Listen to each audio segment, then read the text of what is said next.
Bonjour tout le monde, c'est Fan du Maroc pour une nouvelle vidéo. Alors dans cette vidéo, on va directement entrer dans le vif du sujet. On va parler du match Maroc-Comores. Vraiment désolé si la vidéo a autant tardé. Je ferai tout pour que cela ne se reproduise plus.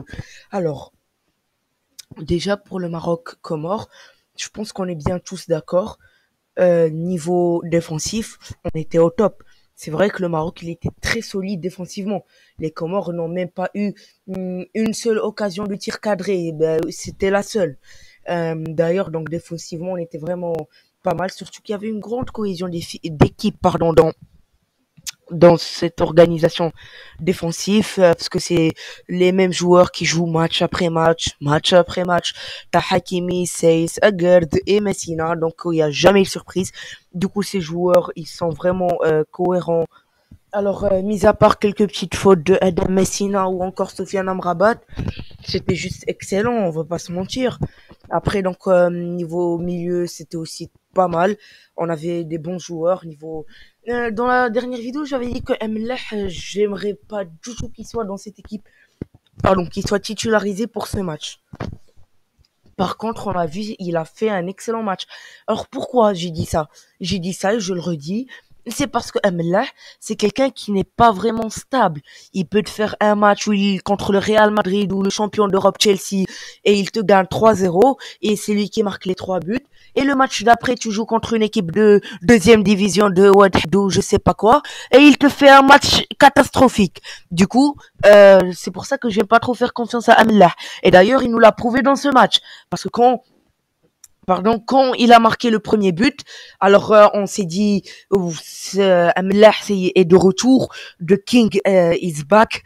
Voilà, c'est un excellent but, il a dribblé les deux tacs.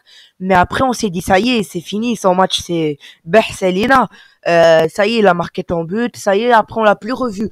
Jusqu'à la 89e minute, où il te fait une passe digne des plus grands joueurs intergalactiques, à Abou Khalel, à la limite du hors-jeu, avec le meilleur timing qui puisse être, et Abou Khalel qui te met le but magnifique.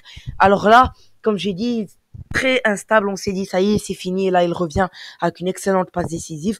Du coup, c'est pour ça que j'aime pas trop faire confiance à Amelah. Faut lui donner sa chance, on verra bien aujourd'hui contre le Gabon ce qu'il va faire.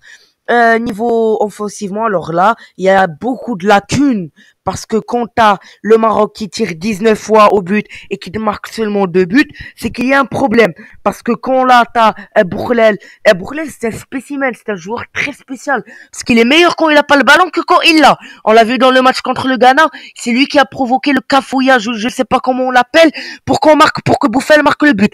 Allez-y revoir Pardon.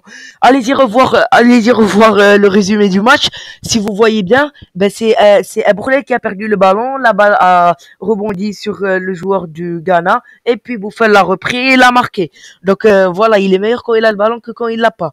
Après, on a aussi un manque de cohésion d'équipe entre comment ça s'appelle entre El Kaabi et Tarek Tissoudali. Alors ça, c'est des grands joueurs. El Kaabi, excellente prestation dans son club, mais aussi en équipe nationale. Aussi Tissoudali, faut leur donner un petit peu de temps pour qu'ils s'habituent un petit peu à notre style de jeu, et aussi pour qu'ils s'habituent au style de jeu de leur partenaire. El Kaabi s'habitue à Tissoudali et le contraire est juste.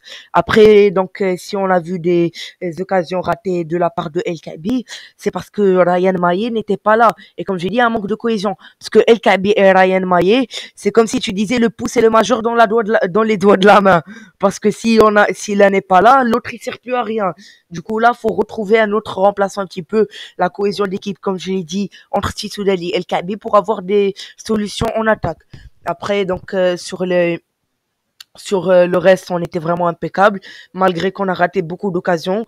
Pour moi, la seule chose que je voulais dire tout à l'heure, oui, effectivement, donc c'est Abou Khalel, je l'ai dit, c'est un joueur très spécial, parce que des fois, on l'a vu, il t'a mis un but magnifique.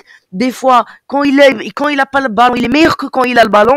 Et des fois, il te met un tir qui te sort du fin fond de la forêt amazonienne, de je sais pas quoi. Du coup, voilà. Donc, Abou Khalel, c'est vraiment un joueur très spécial qui me fait vraiment rire. Après, avec tout mon respect pour lui, c'est un très bon joueur, même s'il doit améliorer son jeu au pied, etc.